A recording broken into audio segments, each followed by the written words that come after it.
Smart మీటర్ల వల్ల అంటే ఎటువంటి ప్రజలు నష్టపోయే పరిస్థితి ఉంటుంది అంటే ఎందుకు మీరు దీన్ని వ్యతిరేకిస్తారు? స్మార్ట్ మీటర్లు వ్యతిరేకించడానికి ప్రధాన కారణము ఎందుకంటే ఇప్పటి వరకు ఒక విధానం అంటూ ఉంది. ఆ విధానం స్థానంలో స్మార్ట్ మీటర్లు పెట్టి ప్రజలపైన పెద్ద ఎత్తున భారాలు మోపే ప్రక్రియగా మనకు తెలుస్తుంది.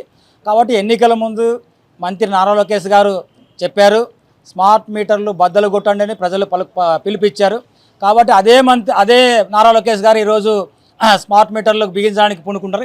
ఇది సరైంది కాదు. ఆ నైతికత మీకు లేదు. ఎందుకంటే 100% మంది ఉన్నటువంటి మేము, మా ఓట్లతో గెలిచిన మీరు, మా ట్యాక్సుల ద్వారా జీతాలు పొందుతున్న మీరు ఎన్నికల ముందు ఎన్నికల తర్వాత మాట మార్చే ప్రభుత్వం అనేది దిగిపోవాలి. ఆ నైతికత మీకు లేదు. కాబట్టి ఓట్లు మావి సీట్లు మావి అన్నట్టు మాన్యశ్రీ కాంశీరామ్ గారు చెప్పారండి. అంటే మీరు ప్రతిసారి కూడా వాగ్దానం చేస్తారు, దానికి భిన్నంగా పరిపాలన చేస్తున్నారు. కాబట్టి ఏదైతే ఎన్నికల ముందు బద్దలు కొట్టమని మీరు చెప్పారో ఈరోజు ప్రజలకు మేము పిలిపిస్తున్నాం. ప్రజా సంఘాలుగా ప్రజలే బద్దలు కొడతారు, మీ ప్రభుత్వాన్ని గద్దె దింపుతాన్ని హెచ్చరిస్తున్నాం. కాబట్టి తక్షణమే స్మార్ట్ మీటర్లు పద్ధతిని ఉపసంహరించాలి.